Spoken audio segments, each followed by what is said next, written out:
Hi friends, ഇന്ന് നല്ല tasty ആയിട്ടുള്ള ചക്കടയുടെ റെസിപ്പി ആയിട്ടാണ് വന്നിരിക്കുന്നത് കേട്ടോ. അപ്പൊ ഇതെങ്ങനെയാ നമുക്ക് ഉണ്ടാക്കുന്നതെന്ന് നോക്കാം.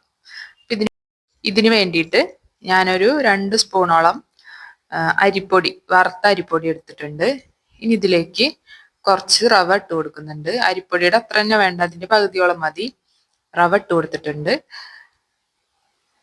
പിന്നെ ഇതിലേക്ക് ചേർക്കുന്നത് കുറച്ച് നാളികേരത്തിന്റെ കൊത്തും അതുപോലെ തന്നെ ചിരവിയ നാളികേരം കൂടിയാണ് കേട്ടോ. രണ്ടും കൂടി ഇട്ട് കൊടുത്തിട്ടുണ്ട്.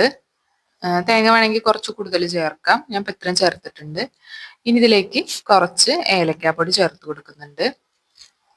ഈ സമയത്ത് തന്നെ കുറച്ച് 2 അച്ച് ശർക്കര അലിയിപ്പിക്കാൻ വെച്ചിട്ടുണ്ട്. ഇതൊന്ന് പാനിയായിട്ട് വരുമ്പോൾ ഇത് നമുക്ക് തണുക്കാൻ വേണ്ടിയിട്ട് മാറ്റി വെക്കാം. ഇനി ചക്കടയിലേക്ക് ഏറ്റവും പ്രധാനമായിട്ട് ചക്കയാണല്ലോ വേണ്ടത്. അപ്പൊ ഞാനിവിടെ ഓൾറെഡി വരട്ടി വെച്ചിട്ടുള്ള ചക്കയാണ് എടുത്തിരിക്കുന്നത്. ചെറുതായിട്ട് കുറച്ച് മധുരം ഇട്ടിട്ട് നെയ്യൊക്കെ ഇട്ടിട്ട് വരട്ടി വെച്ച ചക്കയാണ്. ഒരുപാട് മധുരം ശർക്കര ചേർത്തിട്ടില്ല, ചക്കയുടെ മധുരമാണ് ഉള്ളത് അധികം. അപ്പൊ ഇതിലേക്ക് മധുരത്തിന് വേണ്ടിയിട്ട് നമുക്ക് വീണ്ടും ശർക്കരപ്പാനി ഒഴിച്ചിട്ട് ഇതൊന്ന് കുഴച്ചെടുക്കാം.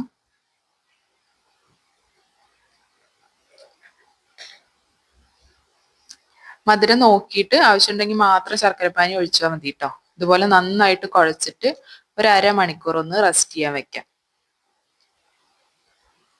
അരമണിക്കൂറിന് ശേഷം നമുക്ക് ഇഡ്ഡലി പാത്രം ആവി കയറ്റാൻ വെക്കാം, വെള്ളം ഒഴിച്ചിട്ട്.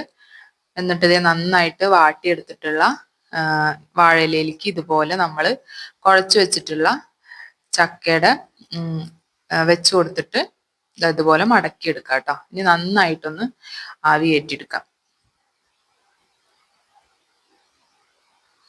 ഇതുപോലെ തന്നെ എല്ലാതും ചെയ്തെടുക്കണം കേട്ടോ. അങ്ങനെ കുറച്ച് വെച്ചിട്ട് ഇത് ഏത് ഷേപ്പിൽ വേണമെങ്കിലും നമുക്ക് എടുക്കാം. അപ്പൊ ഞാൻ ഇതുപോലെയാണ്, പൊതി പോലെയാണ് ഉണ്ടാക്കിയെടുക്കുന്നത്.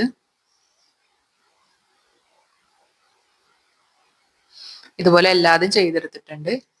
ഇനി ഒരു 15 മിനിറ്റോളം നന്നായിട്ട് ആവി കയറ്റിയതിന് ശേഷം തണുപ്പിച്ചെടുക്കാം. ഇത് നന്നായിട്ടൊന്ന് തണുത്തിട്ടുണ്ട്, ചൂടൊക്കെ പോയി. അപ്പൊ ഇത് നല്ല ടേസ്റ്റി ആയിട്ടുള്ള ചക്കട റെഡി ആയിട്ടോ.